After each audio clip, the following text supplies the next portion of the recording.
ketika boga ruh kemudian ruh urang teu diurus, sanajan awak urang sehat, sanajan awak urang seterek, ketika ruh urang teu diurus, ketika ruh urang teu cager, maka naon hartina ieu boga awak sehat lantaran ruhanina gering. Kanyahoan ruhanina gering kumaha Kiai? Kanyahoan ki ruhanina gering mah kieu, dahar mah gembul nginum mah loba, nonton TV ti isuk datang ka zohor kuateun, tapi ketika aya pangajian heuae bae. Ieu rohanina gering. Ketika aya suara azan lain gegeraan ka masjid, ieu rohani gering. Ketika aya siraman-siraman ruhani nyana henteu naon kitu ngaranna mencerna, ieu rohani gering. Tapi lamun neuleuh polisi abri bangga kula mah datang ka masjid asal-kasake buka masyaallah. Ieu lamun eueuh imanan nyana moal daek ka masjid aya imanan. Sanajan di dieuna aya balokan, aya bintangan, tapi tetep bae awak sakadar awak lah dek disujudkeun ka Gusti Allah pan hebat. Nah iyalah istimewa jasa, istimewa jasa kunaon eta polisi nu daek salat inget ka yauman tataqallabu fihil qulub, eta abri nu daek salat inget ka yauman tataqallabu fihil qulub, eta pedagang nu daek salat inget ka yauman tataqallabu fihil qulub wal absar. Ngeri engke jaga naon hartina ieu jabatan, naon hartina ieu kakayaan, naon hartina ieu kemuliaan, lamun ke di akhirat ngan sakadar jadi baleung neraka. Ih, tinggalkeun salat. Masya Allah, indah jasa. Allahumma shalli ala sayyidina Muhammad wa ala ali sayyidina Muhammad. Alhamdulillah, wassalatu wassalamu ala rasulillah wa ala alihi wa sahbihi wa mawala, amma ba'du. Qala Allah ta'ala fil Qur'anil Karim wa huwa asdaqul qailin. A'udzu billahi minasy syaithanir rajim. Wa dzakkir fa inna dzikra tanfa'ul mu'minin. Al-ayat. Langkung tipayun urang sami-sami nganggakeun puja sinareng puji ka Gusti Allah anu Maha Suci, nu parantos masihan tina rupa-rupa nikmat ka urang sadayana, terutama nikmat anu kacida pisan ageungna nyaeta nikmat iman sinareng Islam. Sholawat sinareng salam mugia dilimpahkeun ka junjunan alam Kangjeng Nabi urang Kangjeng Nabi Muhammad sallallahu alaihi wasallam, katut ka para kaluargina oge ka para sahabat-sahabatna rawuh para tabi'in atba tabi'in al-mukarramun para alimil ulama, para asatid, para tokoh masyarakat, bil khusus ka kesepuhan urang di dieu Kiai Haji Muhammad Ilyas, oge anu sok katingali di Cilongok Kiai Haji Madhali, tur seueur-seueur deui para kiai, para ustaz, urang doakeun mudah-mudahan para kiai diparanjangkeun umurna, dibere sararehat, jang nanjeurkeun agama Allah Subhanahu wa ta'ala. Urang doakeun deui nu lain kiai mah mudah-mudahan ulah. Ulah henteu. Aya kapolsek marahnya na.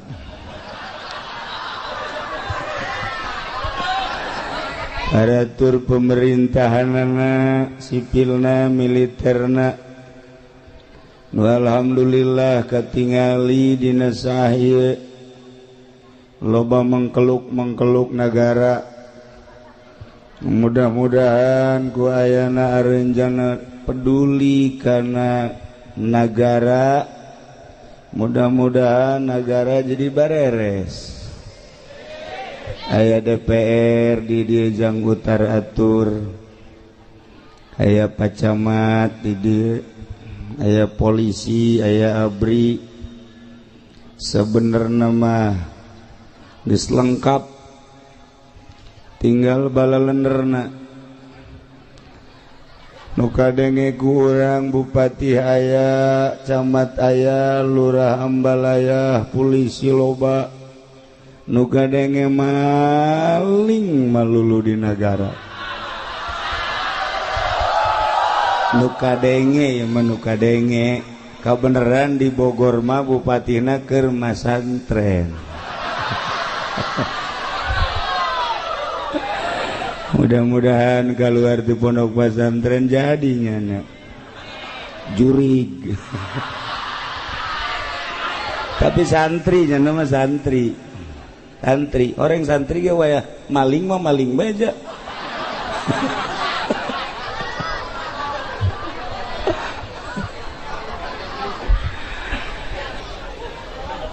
Panitia penyelenggara walimatul wakirah nudina sahaya alhamdulillah parantos ngundang urang khususna simkuring, hampir-hampir simkuring ge ieu teu bisa hadir, patali sareng kurang sehat. Nu kurang sehat mah lain naon suara, ari awak mah sehat, bahkan lamun titah kawin deui sia ngan sora ieu mentek lalaunan urang ngajinya. Kalayan inayah ti Gusti Allah, alhamdulillah urang diciptakeun ku Gusti Allah jadi makhluk nupang mulya-mulyana, nupang bagus-bagusna.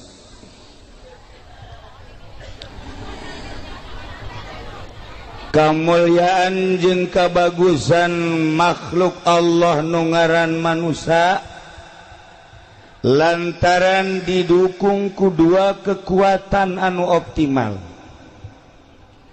Hiji kekuatan fisik, nomor kedua kekuatan ruhani.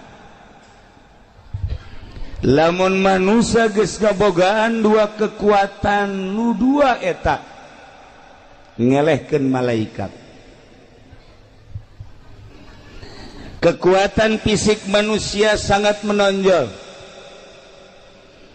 menonjol dina harti kabagusanana. Resep jasa orang lamun ningali hiji awewe jangkung lenjang putih gelis,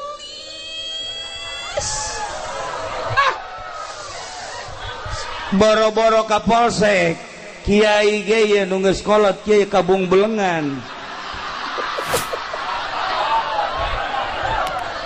Iya fisik, lamun hayal lalaki fisikna sterk,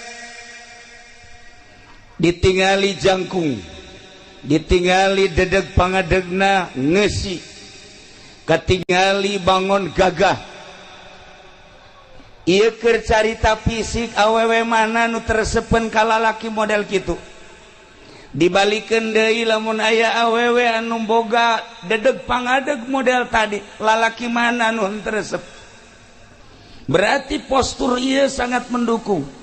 Eueuh hiji nabi anu ku Gusti Allah diciptakeun kuluya pelaya eueuh. Lamun urang nyaritakeun Kangjeng Nabi urang nomor hiji. Lamun urang nyaritakeun Kangjeng Nabi Musa gagahna kabina-bina. Lamun urang nyaritakeun Kangjeng Nabi Ibrahim luar biasa. Urang nyaritakeun nabi-nabi nu lain, Rasul Allah diutus ka dunia jang dakwah ngajak umat teh nomor kahiji fisikna gagah. Di Indonesia lamun urang boga presiden gagah fisikna.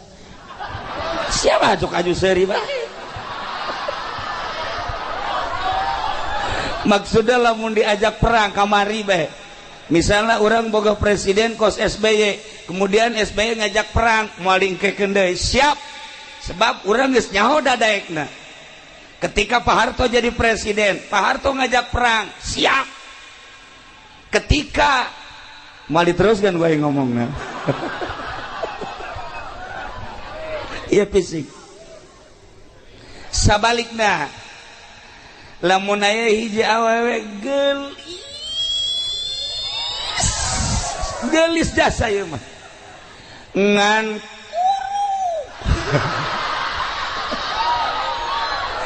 ieu mah keur carita gelis ngan kuru. Ulah nanya ka posek ieu bae kieu yai daek henteu awewe gelis ngan kuru tuh embung sebab jaknya naon cekeleunana.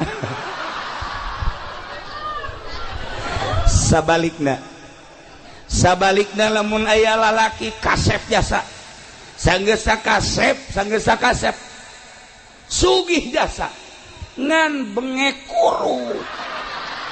kuru jasa ieu mah. Kasep aya di nyana, sugih aya di nyana, kuru jasa. Tanyakeun ka awewe ulah anu ngora nu kolot bae daek tembung cak nyana tu boro-boro jerona luar lagi kos kitu moal daek. Da ieu fisik. Nu mantak loba urang ngausahakeun fisik urang teh diolah dengan berbagai olahraga. Memang dititah ku Gusti Allah sehingga gagah awak urang, sehingga sehat awak urang. Sehatna awak urang teh dicoba ku urang. Aya nu nyupiran kontainer ti Cilejet datang ka Surabaya bolak-balik kuat teh. Taruhlah meureunanan jadi supir mah urang dieu mah jarang eta tah Maluku, urang dieu mah ngawaluku. Sahektar ku sorangan bae siapeun jasa. Macul ti isuk datang ka zohor, istirahat sakedeung, macul deui datang ka asar kuateun. Lantaran sehat. Ngandelkeun sehat awak doang tapi ruhanina gering. Macul masa hektar kuatin, tapi ketika neuleuh masjid nu sakieu hebatna agrengna ngadenge suara azan padahal imahna ngarendeng jeung masjid teu kuatin asup ka masjid. Teu kuatin. Pak Kapolsek aya di dieu soteh lantaran fisikna sehat, ruhanina sehat. Kuari wallahu alam isuk mah. Keur carita ieu mah. Wadiannya tapi lamun urang ngebogaan fisik doang sehat, ruhanina teu sehat. Moal bisa urang ngadengekeun ayat suci Al-Qur'anul Karim, moal bisa urang nyaritakeun tentang kalam-kalam ilahi, nyaritakeun tentang kalam-kalam Kangjeng Nabi, nyaritakeun tentang kalam-kalam ulama, moal kuat. Mantap urang eusian geula ruhanina supaya ruhani ieu sehat. Lamun urang ngabogaan ruhani sehat ditambah ku jasmanina sehat, urang Irak titah perang ngalawan Amerika lantaran fisikna jeung ruhna sehat siapeun. Urang Suriah lantaran sehat fisikna jeung ruhanina ngalawan Amerika siapeun. Urang Turki ngalawan Amerika siapeun. Urang Indonesia waktu perang lantaran ngabogaan sehat awak jeung ruhani siap ngalawan Belanda. Kuari lamun urang diserang ku Amerika, urang ye kuari diserang ku Amerika, ngabogaan fisik doang, ruhani negering. Moal kuat perang kajen ku kumaha. Moal kuat perang. Emang perang ku senjata aja lain. Perang mah cek Kangjeng Nabi teh kudu ku keyakinan jeung keimanan. Keimanan jeung keyakinan kakarak perang ngalawan kafir siap. Urang kuari mah ye mun ngalawan kafir teu kuat. Moal kuat lantaran ruhanina. Kanyahoan ruhanina kurang balener lantaran saeutikna nu masantren. Di Indonesia kuari santri lamun dihitung santri salapi ngan seukur 9 juta. Sa-Indonesia santri salapi numurni 9 juta. Sedangkan rakyat Indonesia aya sekian ratus juta. Teu aya 1% acan. Tina 250 juta bae heulanan kuari ngan seukur 9 juta sabaraha persen? Sabaraha persen? Tuh kan eta nu 9 juta santri teh nu ngaji setengah 9 juta setengah taruhlah 5 juta nu ngaji 4 juta teu ngan di pondok doang. Haju nu ngaji taruhlah merenana nu 3 juta bisa anu 2 juta teu nu 3 juta bisa ngaji nu ngamalkeun bagi 2 1,5 juta 1,5 juta nu ngamalkeun alhamdulillah aya sanggeus jadi kiai boga santri loba aya DPR asup kadinya aya bupati asup kadinya DPR asup ka kiai bupati asup ka kiai camat asup ka kiai gubernur asup ka kiai eta teh hamawereng. Kiai kasupan ku hama ulah bangga kiai deket jeung bupati.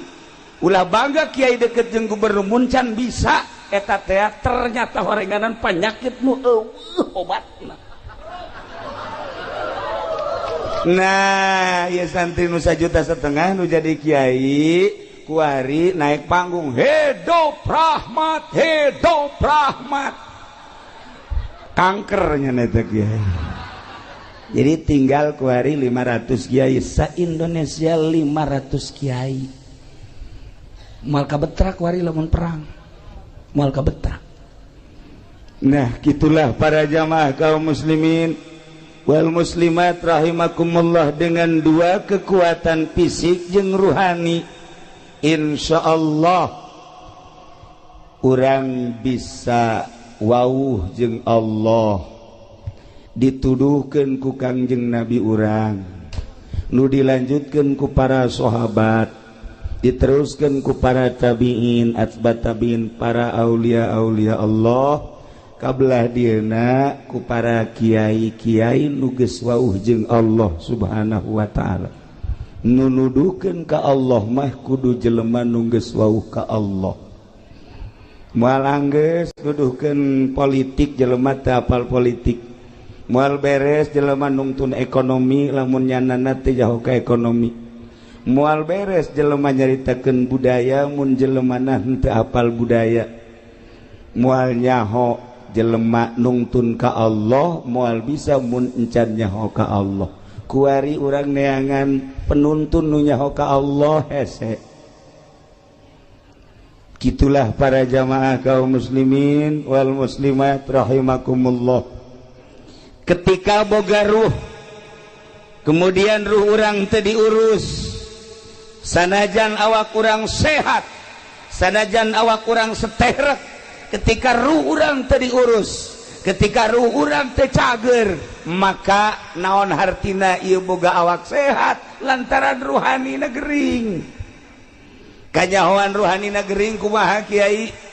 Kanyahoan ki ruhanina gering mah kieu dahar mah gembul nginum mah loba nonton TV ti isuk datang ka zuhur kuateun tapi ketika aya pengajian heuh aya bae ieu rohani negering ketika aya suara azan lain gegeraan ka masjid ieu rohani gering ketika aya siraman-siraman rohani nyana henteu naon kitu ngaranna mencerna ieu rohani gering lamun ibu boga salakina gagah fisikna bagus tapi rohani na ieu teu cager ketika ibu dikekepan ku salaki salakina tilok salat eta berarti ibu dikekepan kuno boga rohani na edan lamun ibu boga salaki teu salat eta rohna edan sebenarnya sarua salaki mun boga pamajikan teu salat eta ge sarua rohna edan jadi lamun pada teu salat nu edan jeung nu edan sedang tong kos kitu mah oh masalah nu edan jeung nu edan kula tadi salat maghrib rencanana di dieu lantaran aya tamu heula akhirna setengah genep berangkat salat di Al Amjad perkiraan kula di Al Amjad salat pasti rame hiji masjidna agreng dua di kota begitu datang kadinya langsung sawara wudu langsung kula naik ka luhur imamna suarana bagus wawuh kula ge imamna makmumna dihitung aya genep salat maghrib tadi di Al Amjad genep imam makmumna genep jeung imam 7 Masya Allah teh nyampe 10 acan ya Allah ya Rabbi da berarti kan gering eta rohanina lamun urang carita awak supaya sehat gampang awak supaya sehat aya dokterna nyaritakeun tentang vitamin tentang obat dan lain sebagainya 4 sehat 5 sempurna geus teu aneh deui tapi ketika rohani urang nu gering ieu kudu ka mana ieu awak urang di mana-mana sehat ngadahar naon bae ge ngeunah ngadahar jeruk karasa mun amis-amis mun hasem-hasem ngadahar apel karasa mun amis-amis mun hasem-hasem ngadahar sayur dan lain sebagainya sehat karasa ngeunah jeung teu ngeunahna rohani urang ge rohani urang makananana ieu adalah salat makananana zikir makananana tasbih makananana tahlil nah ketika awak urang diajak salat teu daek diajak maca Quran teu daek diajak zikir teu daek berarti ieu ruh gering eta ruh teh gering geus teu kudu nyaritakeun ka saha bae mah ka urang bae heulanan hei awak sia si ieu saminggu samingguna ieu sabaraha juz sabenerna ieu sia kabeuki sia tanya roh urang sajuz apakah 2 juz saminggu tanya roh ari sia beuki henteu si maca Quran henteu maca tasbih henteu zikir malah kula mah mun zikir puyeng jagjana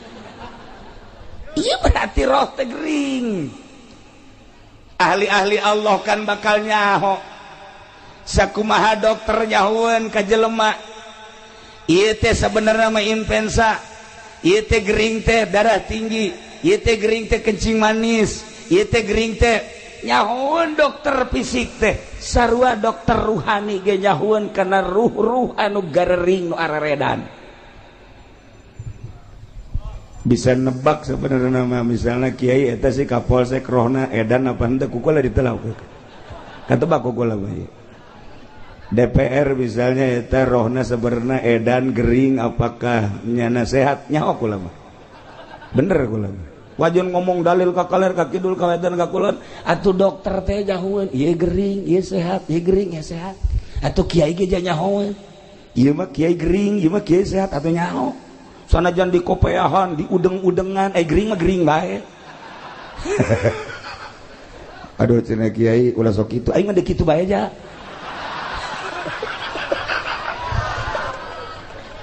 gering Masya Allah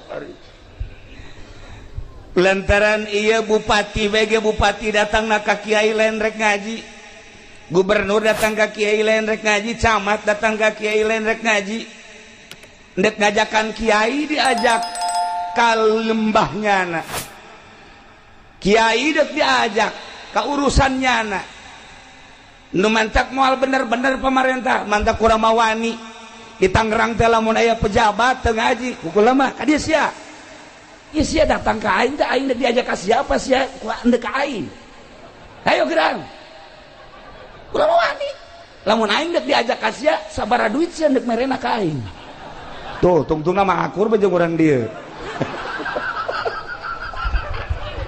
lamun teu wani kitu mal beres-beres nu mantak alhamdulillah PNS Tangerang mah ngaraji, camat nu ngaraji lain seetik, lurah ngaraji lain seetik. Alhamdulillah Jakarta ngaraji lain seetik. Cuma DPR Bogor doang nu teu deuk ngaji goblok. Kadi itu ini dia mah ngaji, ini dia mah. Nu mantak bupatina ka kula mah sieun di Tangerang. Sebab kula mah carekan bae. Bupati los. Namun dek gelut-gelut tapi duaan. Bo budak manya yang mah gelut keur carita yuk urang babarengan ja DPR ge engke mah pae ja bupati ge engke mah maot ja gubernur engke mah modal presiden mah geus lain modal koit kiai sarua koit beusi ka aing ditangkap sia ka presiden koit kiai ge koit goblok sarua pada pae koit. Nah ketika pae awas awak nu ieu roh nu ieu nu bakal berhadapan jeung Gusti Allah bakal ditanya sabaraha umur maneh di dunia ku aing dibere cek Gusti Allah digunakeun naon umur sia digunakeun naon mata sia ceuli sia irung sia sunggut sia beuteung sia suku sia jeung leungeun sia dek lumpat ka mana ketika urang diadili ke hisab garana di hareupeun Allah. Dasar tuh ulah sok mangpang meungpeung. Nah nu mantak ieu urang gunakeun fasilitas nu aya nu dibikeun ku Gusti Allah. Urang dibere ilmu pake ibadah ka Gusti Allah.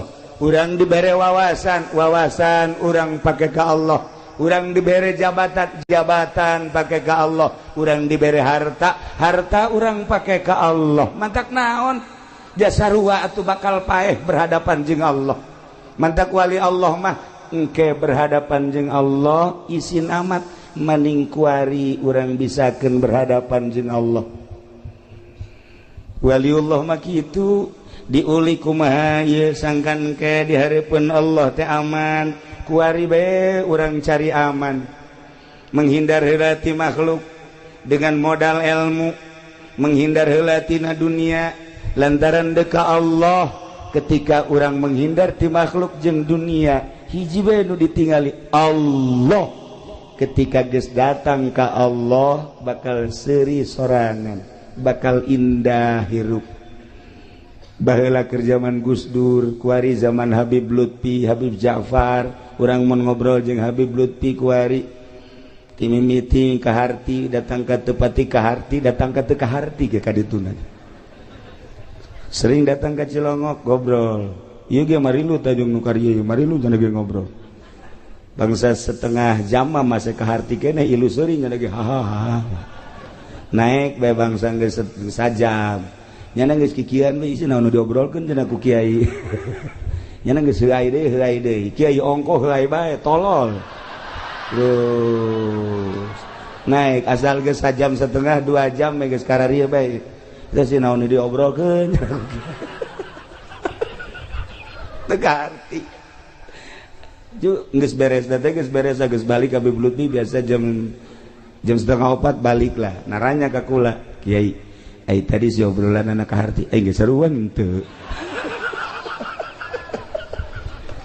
resep doang resep lamun nyaritakeun ayat dimimiti dinahuan di bilagahan datang ke rahasia datang ke lumpat rahasia tek bleu masya Allah otak dibere kos kitu ku Gusti Allah ya Allah ya Rabb baheula keur jeung Gus Dur ketika ngabahas tentang ayat nyana jago jasa tak letek plek ya Allah ya Rabb. Gitulah ahli-ahli Allah. Nah, para jamaah kaum muslimin wal muslimat rahimakumullah. Ialah awak urang nu ku Gusti Allah dibere anugerah seperti kieu contona. Ruhani teu kadeuleu ai lain ku ahli nama. Tapi urang bersyukur roh urang wauheun jeung Allah lantaran urang maca 2 kalimat syahadat, maca kalimatun thayyibah la ilaha illallah. Cukup sakitu ge. Ku maca syahadat, maca la ilaha illallah paeh surga. Beuh mantep biasa. Teu kudu salat cenah kiai, deuk salat teh henteu. Pokona asal maca la ilaha illallah surga. Wah tuh kos gitu macam teu kudu salat. Atuh Allah saya mah teu ditahan salat. Nu penting mah asal maca la ilaha illallah ka surga. Sakitu bae. Engke cenah eta di akhirat aku mah itu urusan di akhirat aku mah sia.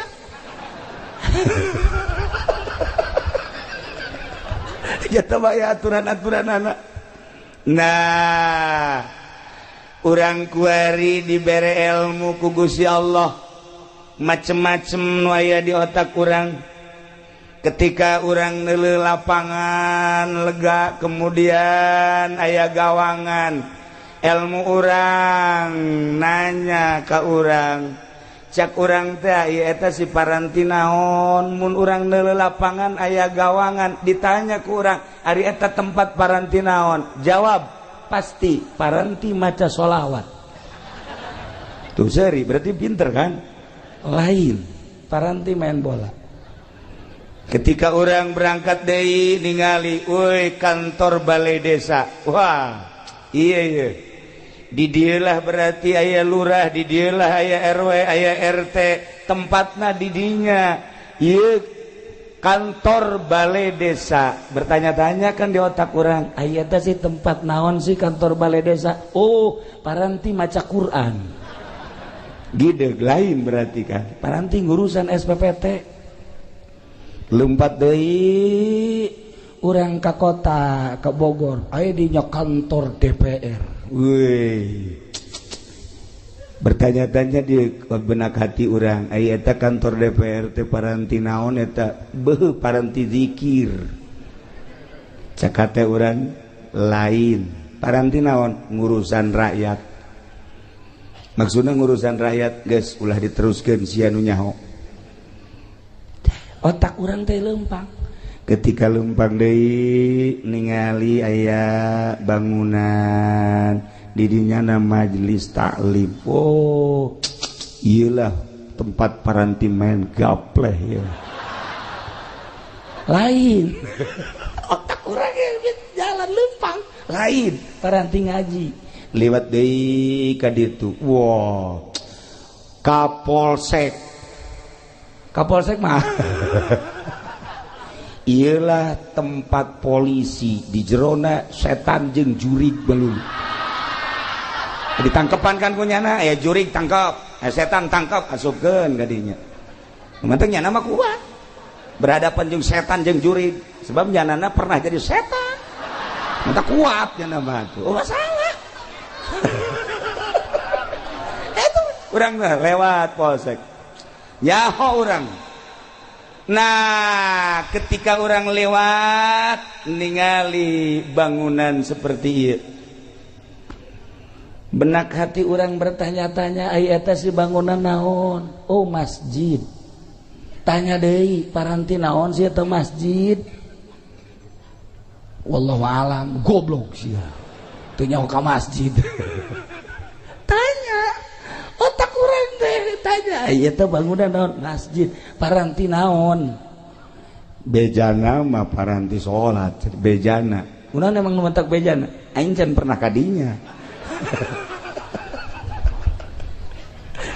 Jadi setiap neuleuh naon bae leumpang otak urang. Nu mentak lamun di nagara ieu teu rapi-rapi bodoh. Lantaran otak urang leumpang. Setiap neuleuh naon bae ge leumpang. Neuleuh ge ieu naon peruntukanna naon, ieu naon peruntukanna naon, ieu naon peruntukanna naon, atuh leumpang. Nu mantak urang dititah tafakur ge Dina ilmu thariqah teh aya khidmat, aya tafakur, aya zikir, aya muraqabah, aya muhasabah. Eta teh jang minterkeun diri supaya wauh jeung Allah. Urang teh bakal pinter gerage. Ku tafakur, ku mikir bae heula bakal pinter. Nah, ketika urang ningali sosok ieu bangunan, oh ieu masjid. Paranti naon? Paranti ibadah ka Gusti Allah. Wudi'a lis salat. Khususna diperuntukkan jang sholat ieu masjid nu mantak lain sambarangan ieu masjid teh lantaran cek Kangjeng Nabi basyiril masyaina bubunga cek Kangjeng Nabi cek Gusti Allah Muhammad jelema-jelema anu lempang ka mana ilal masajid bubungah naon bubunga ilan nuritam cahaya nu sampurna. Naon si cahaya nu sampurna? Jannah, surga. Jelema nu lempang ka masjid bubungah ku anjeun Muhammad eta jelema bakal menang surga. Masya Allah. Sebab jelema pan beda motifna. Sia deuk ka mana sih ayeuna ieu sia lempang ieu bangunna deuk ka kantor desa moal jauh urusanana ti urusan kos kitu pertanahan. Sia deuk ka mana ieu bangunna gegeraan bae anak aing ditangkep di polsek ieu urusanana kan urusan kos karitu bae narkoba. Sia deuk ka mana ieu bangun rapi amat deuk ka masjid lain deui pan berarti kan deuk ibadah ka Gusti Allah. Sanajan sawaktu-waktu mah aya nu lain ibadah deuk nyokot sendal doang masalah geus lah. Tuh ya cek Kangjeng Nabi bungakeun gereja jelema anu lempang ka masjid mah bakal dibere sorga. Ya Allah ya Rabb. Nu mantak sim kuring mikir bae ieu sebenarnya kurang sehat tapi ieu hiji hayang kapanggih jeung Adi di dieu nomor kadua hayang kapanggih silaturahmi jeung urang di nomor katiluna ieu urusanana masjid. Masya Allah begitu datang ka dieu ningali masjid agrengna luar biasa bunga hate. Ketika orang ningali di Tangerang aya di nu make kubah di luhurna aya saliban gereja eta mah urang ningali deui di Tangerang ka belah itu ka barat aya bangunan nu gede ngan burung marakbak. Masya Allah kelenteng tah mah.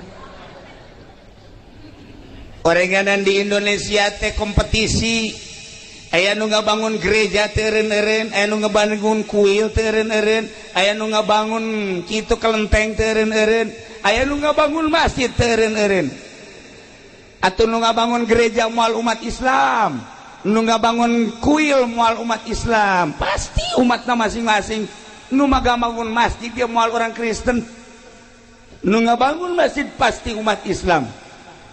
Innama ya'muru masajidallah man amana billah wal yaumil akhir. Moal orang Kristen lu ngabangun masjid mah pasti jelema nu iman ka Allah, nu iman ka yaumil akhir. Wa aqamas shalah jeung nu ngadirikeun shalah wa ataz zakah. Iyalah jelema asal daek ngabangun masjid berarti deuk nembongkeun iman nu aya di dadana. Sebab cek Kangjeng Nabi al-masajidu buyutullah, masjid adalah imah Allah. Tudi'u li ahli sama, caang jang ahli langit. Kama tudi'u sakumaha caangna nujumus sama li ahli ardi. Lamun malaikat nu aya di alam malakut di luhur ningali kahandap kieu loba nu cararaang eta teh masjid-masjid jeung musola-musola. Sakumaha urang lamun urang ahli bumi ningali ka langit, begitu ningali ka langit loba bintang-bintang, urang ningali ka langit loba nu caraang di luhur langit bintang-bintang, malaikat neuleuh ka handap loba nu caang ieu adalah masjid-masjid. Malaikat turun neuleuh cacaang set ka masjid plek culek-culek malaikat mana imamna ye di deuleuh mana muadzina cek malaikat di dalam mana makmumna malaikat turun di luhur. Ya Allah, cak Kangjeng Nabi tudiu li ahli sama. Ieu masjid teh nyaangan ka ahli langit, turunnya na. Mentak ulah kaget. Lamun urang salat sorangan di masjid jam 1 jam 2 di dieu. Salat sorangan, sholli Allahu akbar. Engke aya nu ditukangan urang. Nyana milu Allahu akbar. Ulah kaget. Eta teh malaikat. Milu jeung urang. Allahu akbar. Nyana ge Allahu akbar. Urang geus rada empot-empotan. Isi malaikat apa nu tadi disolateun teh ye.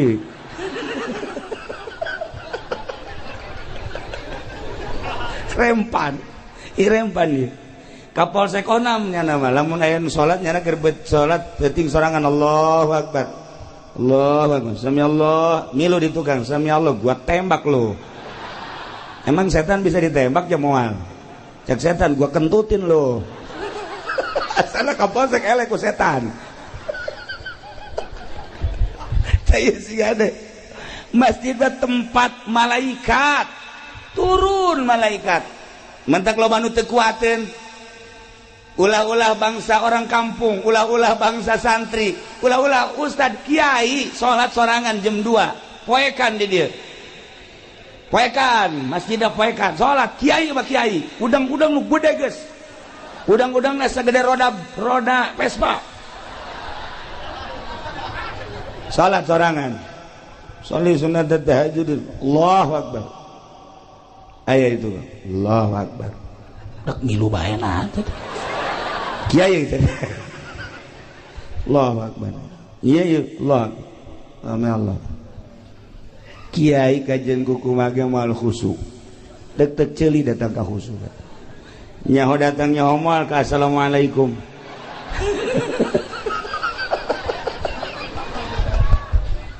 Kunaon eta nu mantak sieun lantaran teu senyawa. Itu mah malaikat makhluk nu halus, makhluk nu lembut, latif, makhluk anu suci nya nama teu pernah maksiat. Urang mah makhluk nu kasar, makhluk anu urang mah murokab, makhluk anu bungkeulekan. Bari jeung urang mah loba maksiat. Ketika urang nu loba maksiat dibarengan dibaturan ku malaikat nu tilok pernah maksiat, moal kuat urang. Moal kuat kajen kumaha ge.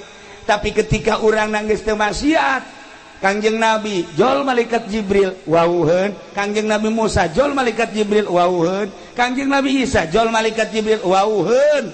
Kitu kene urang lamun geus wawuh jeung Allah jeung malaikat, wawuh datang malaikat atuh teu sieun teu naon. Sakumaha dukun lantaran jana babarengan jeung jin, malah jin diondang pan ku nyana.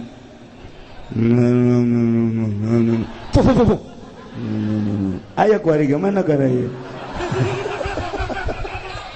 Lantaran senyawa jeung jin teu sieun ka jin. Nah urang lamun geus jadi hamba Allah moal sieun sebab geus biasa bahkan urang dibaturan dibarengan ku malaikat. Nah hayang datang ka kos kitu kumaha si kiai? Tenang. Ieu heulanan, ieu teh bentuk bangunan masjid. Jang paranti ibadah ka Gusti Allah, khusus jang ibadah. Nu mantak aya aturan-aturanana di masjid mah. Nu head teu meunang asup ka masjid. Anu boga hadas gede teu meunang asup ka masjid. Caritaan dunia teu meunang dibawa ka masjid. Lamun dibawa ka masjid dilaknat ku Gusti Allah. Sucikeun masjid mah. Mantak beda masjid sok kaambe ku ahli Allah mah. Ya masjid bagus nama tapi ya rada bau pemerintah ya masjid ya. Aya duit pajegan ya masjid ya. Bangun haridang gajeng kaambe bae teh ku ahli Allah. Aya masjid murni ti masyarakat saaya-aya. Tiis masjid ya tentrem. Tapi lamun aya sumbangan ti pemerintah teu nyaritakeun haram jeung teu haramna asal katarajangan duit pemerintah bae masjid mah hareudang. Harida dipakaina teh endekna heuai bae. Neangan juru masjid bae atawa tihang ye. Eta masjid teu beres eta. Atuh aya kitu mah cenah kiai pangnebakeun mah ieu kira-kira na ka Ambeun teu itu mah rahasia. Engke bae kula bebejana ka adik kula bae di itu ieu mah.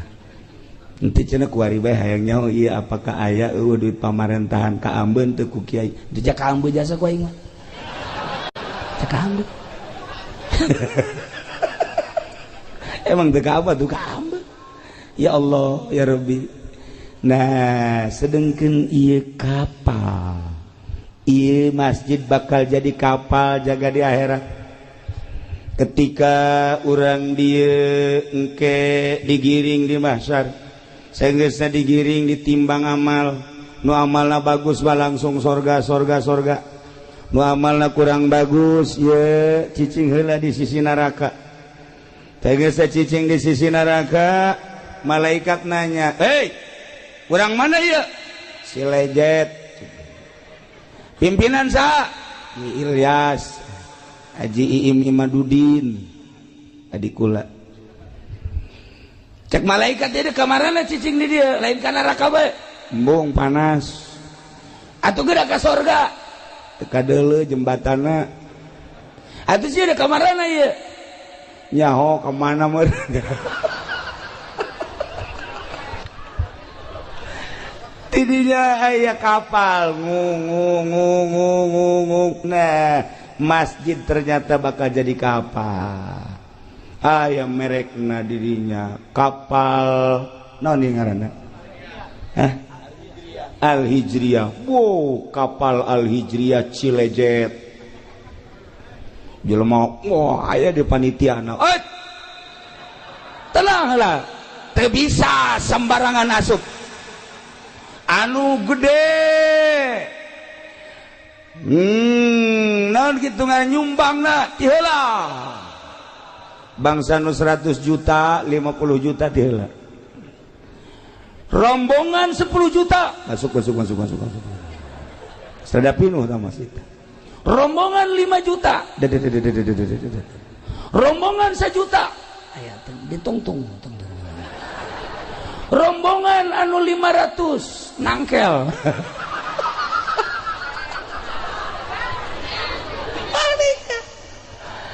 Teu bisa asup ka jero teu bisa tuh. Ya geus aya pan karcis-karcisna.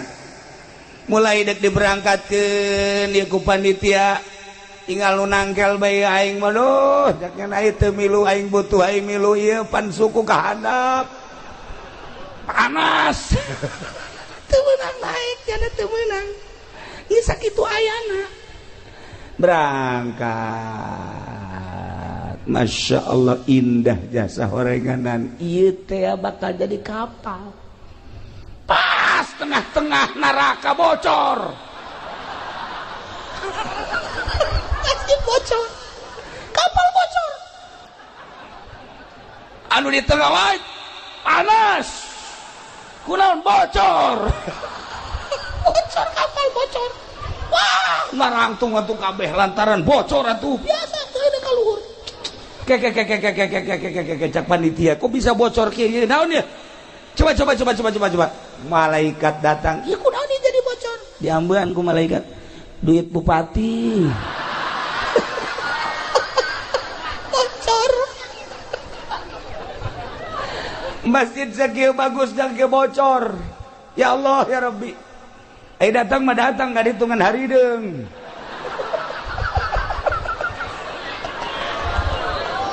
Gusti Allah lagu. Nah iya urang lamun nyaritakeun padu jadi masjid teh gampang. Padu indah hagreng gampang, tetapi nilai ruhanina. Lamun manusia aya jasadan, aya fisik, aya ruhanian. Buah ge urang mun nyaritakeun buah nu mantak urang titah ngadahar buah lantaran aya ruhanina di dinya teh. Aya enzim nu aya terkandung di buah. Ketika ku urang didahar, enzim eta lah anu bakal jadi nyehatkeun ka awak urang. Teu kadeuleu tah mah ruhanina teh tegarana. Masjid ge sakadar jadi mah gampang bae, proposal terus bae diaben-abenkeun, tetapi ruhanina masyaallah. Lamun baheula zaman almarhum abah kula aya tamu ti seberang ti Aceh, tamu terus ke Merak ti Merak langsung ti mana ka Merak ti ditu heula ti Bakauni ka Merak ti Merak nyana deuk leumpang ka Cilongo ka Abah leumpang begitu leumpang deuk salat ti Merak keneh deuk salat masyaallah ku Gusti dibukakeun hijab asal nyana ka masjid sakitu agrengna masjid kadeleuna loba kotoran tai teu jadi nyana berangkat deui aya mushola bagus begitu asup ka mushola pinuh ku tai terus bae leumpang nyana neangan mushola atau masjid anu suci anu bersih teu aya ayalah nyempil di Serang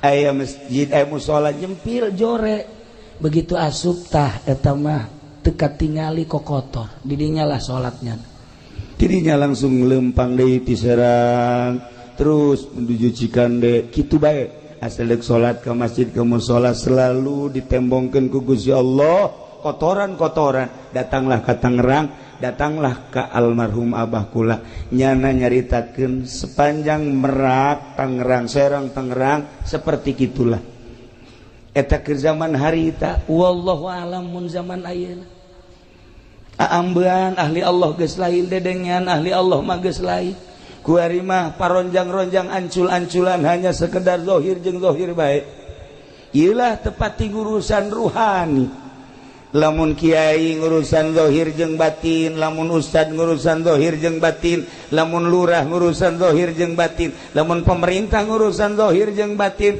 jadi titah kapan urang sebagai ulama jeung umaro titah berdampingan lantaran dua simpani eta beres dua eta beres umat teu beres nu dua eta moal ecreug umat dititah urang teh babarengan asal sahiji haluan ka Allah nu ngatur negara acak-acakan nu ngatur agama moal beres jang pengaturan agama kiai jang pengaturan agama politikus babarengan politikus jeung kiai nu tujuanana dek ngarapihan bangsa negara jeung agama rapi atuh kajian kumaha ge kitulah para jamaah kaum muslimin wal muslimat rahimakumullah nah ialah masjid buyutullah imah Allah nu dina Al-Qur'an dijelaskeun fi buyutillah fi buyutin adzinallah an turfa'a wa yuzkaru fiha ismuhu yusabbihu lahu fiha bil ghudwi wal asal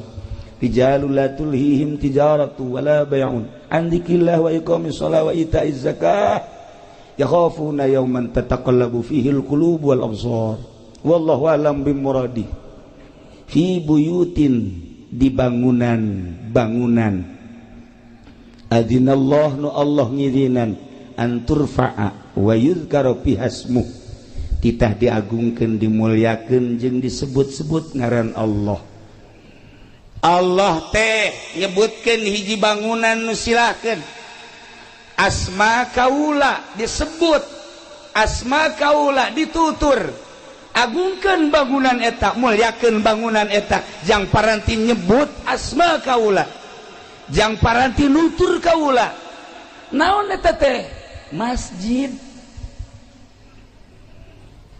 yusabbihu lahu fiha bil ghudwi wal asal silakan sucikeun Allah di masjid dek isuk dek sore terus aya eureun-eureunna paranti nyucikeun Gusti Allah ialah masjid urang beda wiridan di imah salat urang di imah sholli sunatul hajat Allahu akbar beres ngawirid urang a'udzubillahi minasyaitonir rajim idz qala yusuf li abihi ya abati inni ra'aytu 'ashara kawkaban li sajidin baca 75 tiupkeun ke arah sarwiti fuh urang ngawirid di imah angel kadi ijabah coba di masjid sholli Allahu akbar beres a'udzubillahi minasyaitonir rajim inni ra'aytu itu qala yusuf li abi abatina nu kuduna 7 poe sarwiti kakarak daekeun 3 poe geus edannya di masjid lain deh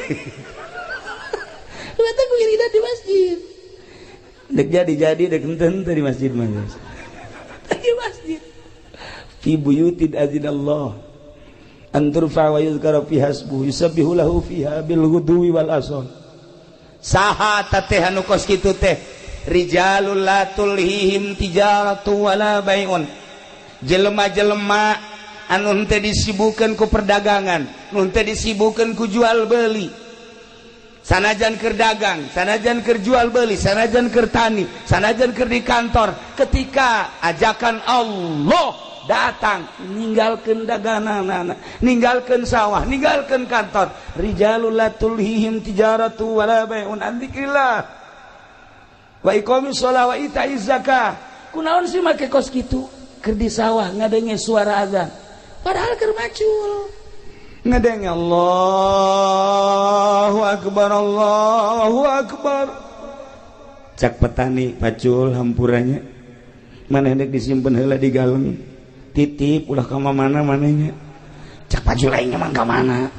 Cici cak pacul ka mana? Salat. Polisi di kantor, Allahu akbar, Allahu akbar.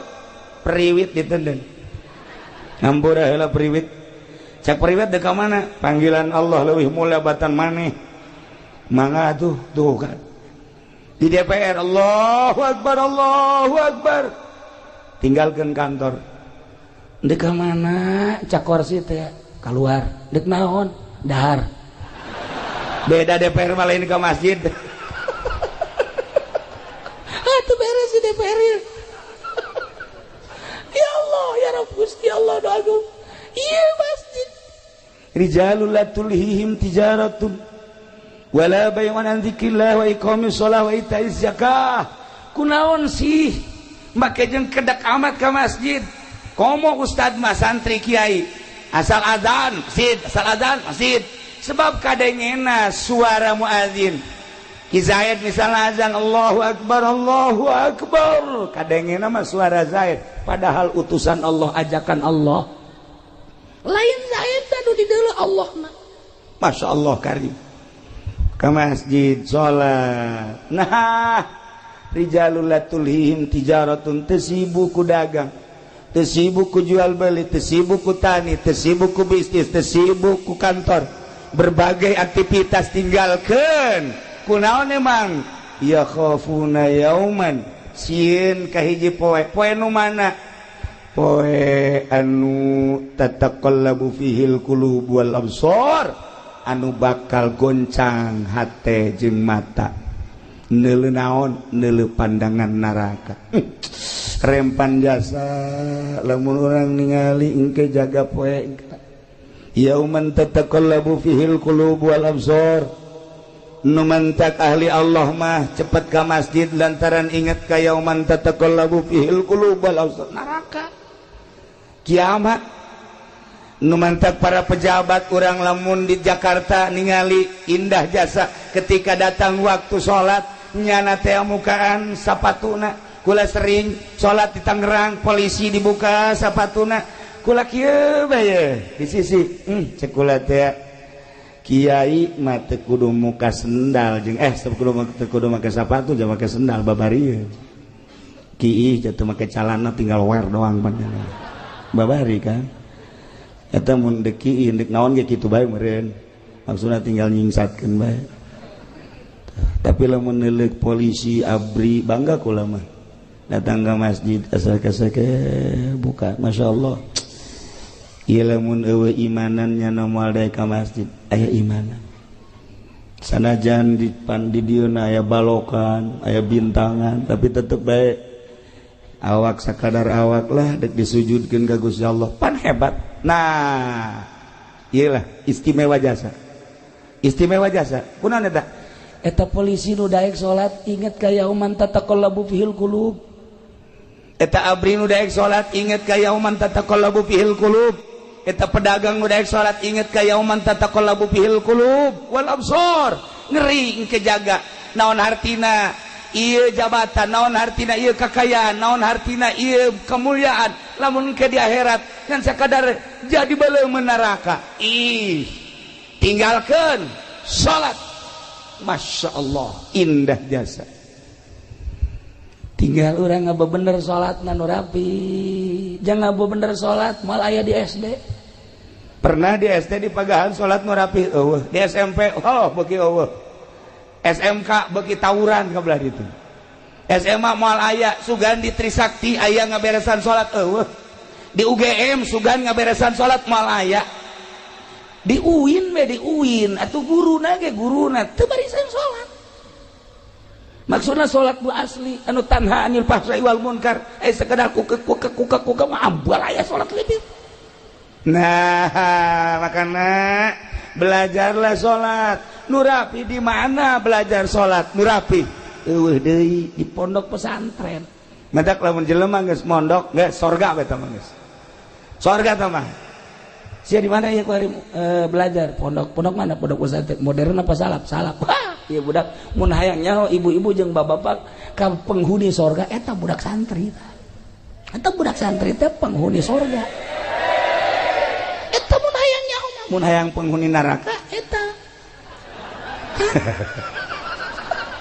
nu teu salat tuh ieu kuat gabeberes salat imimiti nyaritakeun caina kemudian syaratna jeung rukunna kemudian kabelah dituna terus dirapi datang ka indah nu mantap kaya jelema seorang sufi dahar nginum dahar nginum kuari geus eueuh jang dahar aya ge hiji-hijina baju dijual kunyana saeunggeus dijual ayalah nu meuli alhamdulillah pakai dahar duit ai isukna datang nu meuli na nganterkeun baju cekna Pak Kiai ulah kamari meuli baju ti Pak Kiai mohon ieu mah nek dianterkeun deui emang kunaon lantaran ieu baju bolong cekna mentek ulama teu narima ceurik tak Kiai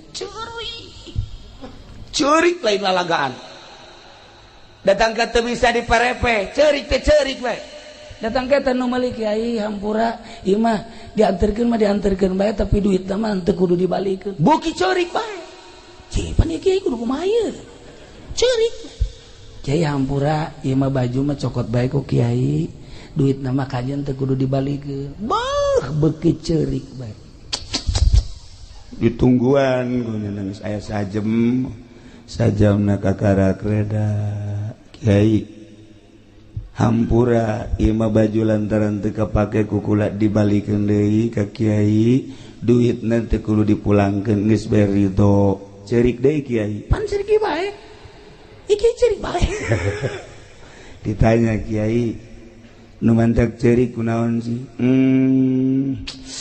lain yang ceurikan baju mah dibalikeun deui ka Abah Haji ka dieu dibayar deui insyaallah aya keur diridokeun we masalah tapi lain eta naon tuh Kiai anu jadi masalah teh ieu urang lamun di akhirat beramal diangsongkeun ka Gusti Allah ku Gusti Allah dibalikeun ka urang teu ditarima percis kos kieu sedih jasa baju bae ge baju geus dibeuli dibalikeun deui sakieu sedihna kumaha engke lamun di akhirat amal-amal urang salat urang puasa urang zakat urang ngabakti dan lain sebagainya diangsongkeun ka Gusti Allah cak Gusti Allah ieu mah aya cela aya aib nu kos kieu mah aing teu narima los dang sia da kumaha coba teu pernah mikir urang datang ka dinya amal urang teh mun dibalikeun deui lantaran cela pikumahaeun nah kos kitulah ahli Allah mah ceurik teh lain nalegan ceurik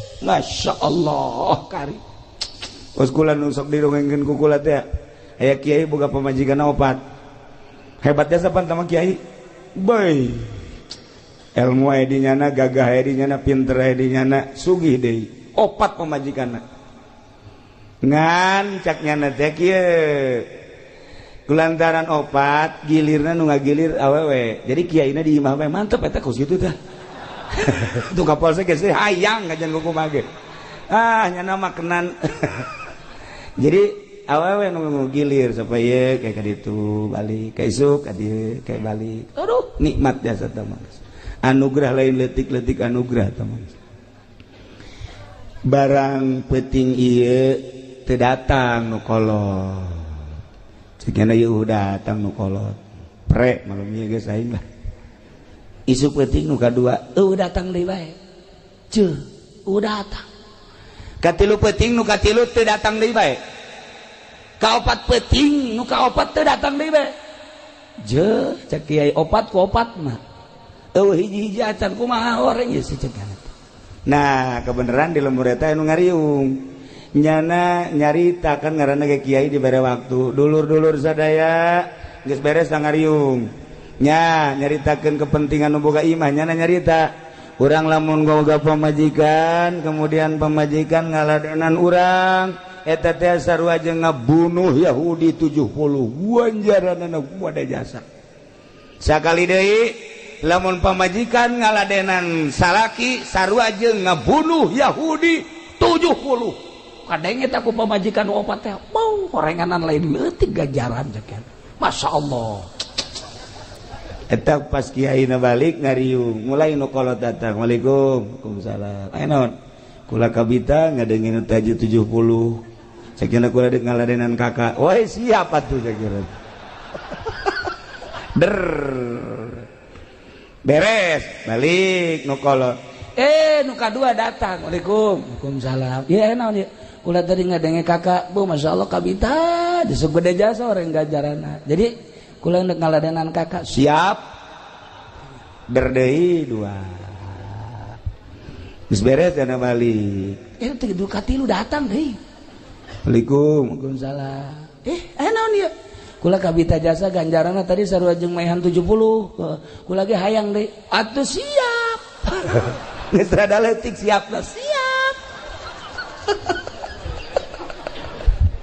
geus beres eta nu katilu nu kaopat kasubuhnakeun datang waalaikum ya naon kula kabita ku ganjaran aduh atuh ieu mah lain ngabunuh Yahudi aing nu paeh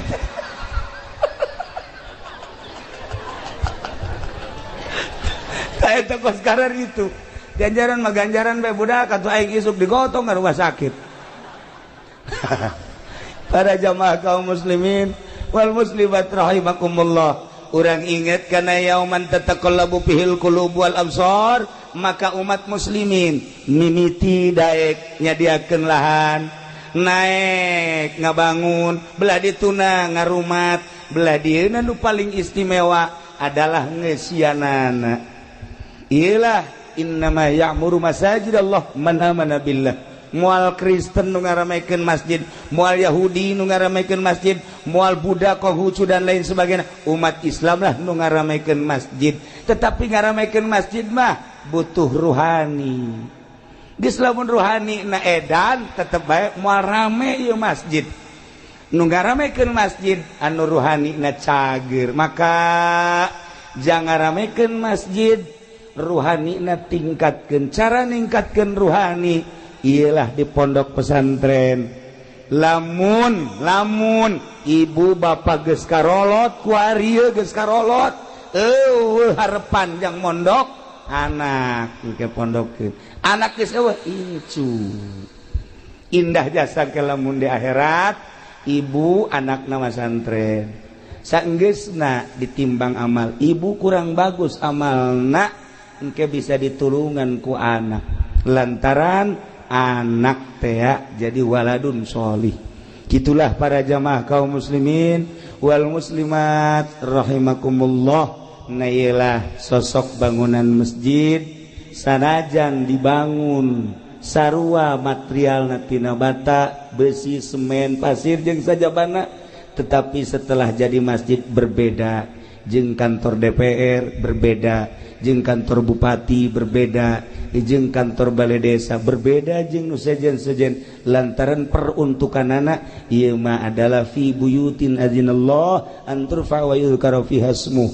nah kitulah para jamaah kaum muslimin wal muslimat rahimakumullah yu urang tegeran ieu masjid jang negeran masjid lain sakadar fisikna tapi ruhanina ketika ruhani urang geus mantep cicing di masjid kajen kukumaha ge betah bae nu mantep teu betah cicing di masjid lantaran ruhanina urang kurang sehatkeun ruhani urang melalui pengajian-pengajian di pondok-pondok pesantren anak urang pesantrenkeun jang ngebangun kelanjutan di negara urang di bidang agama. Itulah para jamaah kaum muslimin wal muslimat rahimakumullah. Apunten tina samudaya kalepatan sareng kakiranganana, mobil khusus pisan ka para inohong-inohong di kabupaten oge ka para kiai-kiai sateacan urang kitu naon selesai urang ngadoa heula ka Gusti Allah. Allahumma shalli wa sallim ala sayyidina Muhammadin fil awwalin wal akhirin wa barik wa sallim wa radiyallahu ta'ala an sadatina ashabi sayyidina Rasulillah ajma'in. Amin ya Allah ya rabbal alamin. Allahumma arham ummat sayyidina Muhammad. Allahumma ajbur ummat sayyidina Muhammad. Allahumma aslih ummat sayyidina Muhammad. Allahumma farrijan ummat sayyidina Muhammadin sallallahu alaihi wasallam. Allahumma anfa'na bima 'allamtana wa 'allimna ma yanfa'una wa zidna ilman wa yaqinan wa zidna ilman wa yaqinan wa zidna ilman wa yaqinan walhamdulillahi ala kulli hal wa na'udzu billahi min kulli hali ahli an-nar. Allahumma hdina siratal mustaqim. Allahumma hdina siratal mustaqim. Allahumma hdina siratal mustaqim. Siratal ladzina an'amta 'alaihim minan nabiyyin wasiddiqin wasyuhada'i wassalihin wa hasuna ulaika rafiqa. Dzalikal fadlu minallahi wa kafa billahi 'alima. Wa shalli wa sallim ala jamil anbiya'i wal mursalin walhamdulillahi rabbil alamin. Hapunten tina samudaya kalepatan sareng kakiranganana sakitu pihatur tisim kuring wallahul muwaffiq ila aqwamit thariq. Wassalamualaikum warahmatullahi wabarakatuh.